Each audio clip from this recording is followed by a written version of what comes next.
One question in particular seems really critical to address. Do you think that the person who earns more doesn't need to do as much in the household, or do you think that the person who works more hours doesn't need to do as much in the household?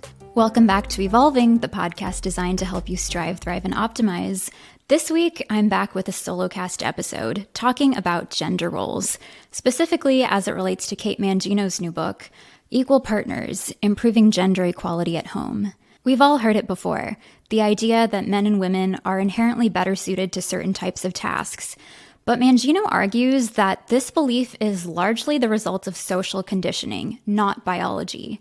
And the consequences are far-reaching, not only for women, but for men as well. She alludes to something called the 65-35 principle, which states that, on average, 65% of the cognitive and physical labor of a household is performed by women or someone assuming a female role. And while the tasks of men tend to be more outdoor and intermittent, the tasks of women tend to be more indoor and routine. That also means that the work of women tends to be more critical. If you miss a day of mowing the lawn, no one's going to notice. But if you miss a day of feeding the kids or the pets, someone is bound to take notice. This unequal division of labor means that men have more time to pursue hobbies, extracurricular activities, and career advancement compared to women. And while physical tasks are relatively straightforward, like taking care of the laundry, washing the dishes, mowing the lawn, cognitive labor is significantly harder to pinpoint. Cognitive labor consists of planning and anticipating needs, making sure that you leave in time to pick up the kids from school, planning for grocery shopping so that dinner gets made on time. It's all the little project management tasks that go into running a household. And because this type of labor is largely invisible, it tends to go unnoticed. Women might perform cognitive labor while they're taking a shower, on their way to work, lying awake at night. Mangino even has a name for a household's resident project manager, the noticer. And the noticer doesn't just ensure the smooth functioning of a household, making sure the pets are groomed, making sure the kids are fed, making sure everything is clean. The noticer also performs a lot of small little tasks that just make the home more of a hearth. That could be things like decorating the mantelpiece, buying holiday decorations, writing cards to loved ones on special occasions. It's all the little things that make a home more warm and inviting. Noticing tends to be a female-encoded task because girls are typically raised to prioritize social bonds, whereas boys are typically raised to be utilitarian and figure out how to solve problems. As a result, a non-noticer might regard the work of a noticer as extraneous or unnecessary. So then you have one party who is expending a lot of effort in order to make the home really nice, and another party that basically thinks that this labor is not necessary, and perhaps even a waste of time. Mangino recommends that noticers scale back on the effort that they put into household tasks, especially when it comes to perfectionist tendencies. If something is good enough, don't waste that additional time and energy on making it perfect. At the same time, non-noticers could try to be more appreciative of the work of a noticer. Mangino defines an equal partnership as an equitable division of the physical and cognitive labor of a household. She argues that more equitable benefits aren't just better for women. They also benefit men by allowing them to feel more supported and engaged with their families and larger communities. So how do couples actually accomplish an equal partnership? Mangino says that reaching a compromise about your shared standards is a good place to start. Decide ahead of time how many days a week you would like to eat dinner at home, and then plan for ways to make that happen. Managing expectations is a great first step towards a more equal partnership. But the idea that women need to lower their standards and men need to raise theirs is a gross oversimplification of the reality. A lot of the time, other social forces like maternal gatekeeping might also be involved in preventing men from taking a more active role in caregiving. Maternal gatekeeping is the phenomenon whereby a mother might try to control all aspects of her children's life in order to not be judged by society. Gatekeeping often stems from deeply internalized beliefs that a woman's value lies in how smoothly she's able to operate her household and take care of her family. Women might therefore reject help from parents, grandparents, or even their partners in order to avoid judgment from a society that might deem her incompetent at handling her business by herself. And if a woman tells her partner often enough to back off, eventually he will oblige, thinking that she's the mom, she knows best, I'll just provide and help when she needs me.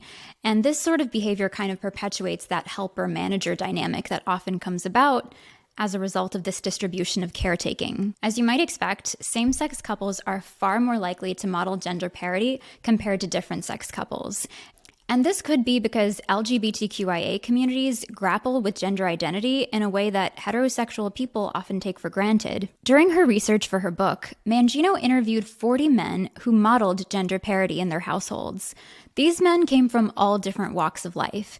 They had different socioeconomic backgrounds, different ethnicities, levels of education, and they even came from really diverse households. 5 were in same-sex relationships, while 35 were in different-sex relationships.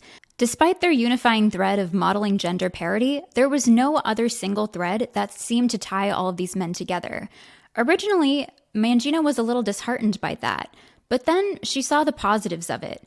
If these 40 men had nothing in particular in common, that meant that anyone was capable of achieving gender parity. If she had to pick one key takeaway, Mangino would say communication.